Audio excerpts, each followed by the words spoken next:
we'll guide you through how to manage projects with Trello. If you find this helpful, consider subscribing and liking the video. First, go to the Trello website and log in using your credentials. Once you're in, you'll see your dashboard. To start managing a project, you need to create a new board. Click on the Create New Board button, usually located at the top of your workspace. Give your board a descriptive name, something that clearly identifies the project. You can also select a background color or image to make it visually distinct. After creating the board, you'll want to set up lists that reflect the different stages of your project workflow. Common stages might include To Do, In Progress, and Completed, but feel free to customize these to fit your project needs.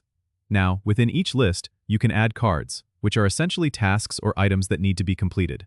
Click Add a Card under any list to create a new task. Enter a title and press Enter. Once the card is created, click on it to add more details, such as descriptions, due dates, labels, and attachments. You can also assign team members to each card by clicking on the Members option and selecting from the list of collaborators. This is a great way to ensure everyone knows their responsibilities. As your project progresses, you can move cards from one list to another by simply dragging and dropping them.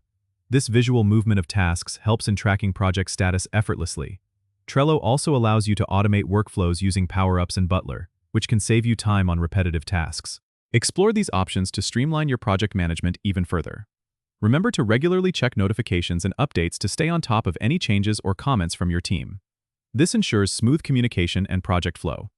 Don't forget to subscribe and comment if this helped you out.